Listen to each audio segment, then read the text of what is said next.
हरे कृष्ण. प्रेक्षक हो, आपले गीता जीवनीमध्ये स्वागत आहे. भगवद्गीता जशी आहे तशी, अध्याय 4, श्लोक क्रमांक 41. योग संन्यस्त कर्माणं ज्ञान संचिन्न संशयं आत्मवन्तं न कर्माणि निबद्धन्ति धनंजय. भाषांतर. आपल्या कर्मफलांचा त्याग करून जो भक्तियोग युक्त कर्म करतो आणि दिव्य ज्ञानाद्वारे ज्याचे संशय नष्ट झाले आहेत, तोच वास्तविकपणे आत्मस्थित आहे. याप्रमाणे हे धनंजया, तो कर्मबंधनांनी बद्ध होत नाही. तर प्रेक्षक हो, मागील श्लोकांमध्ये भगवान श्रीकृष्ण दिव्य ज्ञान प्राप्त करण्यासाठी कोण पात्र आहे आणि कोण अपात्र आहे याबद्दल चर्चा करीत होते. आणि या श्लोकामध्ये ते सांगतात की योगामध्ये नियुक्त राहिल्याने, म्हणजे भगवान श्रीकृष्णांच्या सेवेमध्ये भगवान श्रीकृष्ण प्रसन्न होतील अशा कार्यांमध्ये नियुक्त राहिल्याने आणि स्वतःच्या कर्मांच्या फळांची अपेक्षा न केल्याने, स्वतःच्या इंद्रिय तृप्तीबद्दल विचार करण्याचे त्यागल्याने, इंद्रिय तृप्तीसाठीची कार्य करणे थांबविल्याने त्यांच्या हृदयात दिव्य ज्ञान प्रकट होते आणि ते केवळ ज्ञान न राहता ते विज्ञानात म्हणजे अनुभवात परिवर्तित होते. आणि मग उत्साहाने, निश्चयाने, धैर्याने भगवंतांची भक्ती करून मग त्यांच्या मनातील सर्व संशय दूर होतात आणि मग तो मनुष्य आत्मसाक्षात्कारी बनतो. अशा मनुष्याला त्याचे कर्म कधीही बांधत नाही. उदाहरणार्थ, आपण थंडीच्या दिवसांमध्ये सकाळी सकाळी गाडीमध्ये बसून प्रवासाला सुरुवात केली, परंतु धुक्यामुळे आपल्याला समोरचा रस्ता स्पष्ट दिसत नसेल, पण तरीही आपण धैर्य ठेवून गाडी हळूहळू चालवतो. मग जेव्हा सूर्य उगवतो आणि ते धुकं नाहीसं होतं, तेव्हा आपल्याला पुढचा रस्ता स्पष्ट समजतो आणि मग आपला प्रवास सुखकर होतो.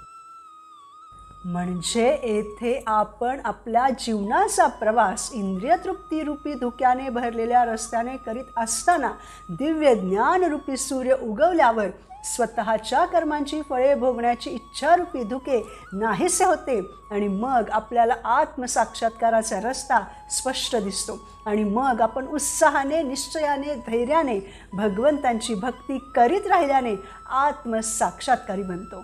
आणि मग सर्व संशय, जसे की मी कोण आहे, भगवंत कोण आहेत, माझा भगवंतांशी काय संबंध आहे, मी भगवंतांची भक्ती का केली पाहिजे, कशी केली पाहिजे, इत्यादी अनेक प्रश्न हे दिव्य ज्ञान घेतल्याने सुटतात. सर्व संशय दूर होतात. या दिव्य ज्ञानाद्वारे ते छाटले जातात आणि भगवंतांवरील विश्वास आणखी दृढ होतो. आणि मग आपण कोणत्याही कर्मांच्या फळांमध्ये बद्ध होत नसल्याने आपल्या जीवनाचा प्रवास सुखकर होतो. असा आत्मसाक्षात्कारी मनुष्य कर्मबंधनाने बांधला जात नाही आणि कर्मफळांना भोगण्यासाठीही पुन्हा पुन्हा या भौतिक जगामध्ये येतही नाही. म्हणून आपण भगवद्गीतेला जशी आहे तशी ग्रहण केली पाहिजे. आणि श्रील प्रभुपादांनी ही भगवद्गीतेवरची टिप्पणी जशी आहे तशी लिहिलेली आहे आणि म्हणूनच तर ती 70हून अधिक भाषांमध्ये भाषांतरित झालेली आहे.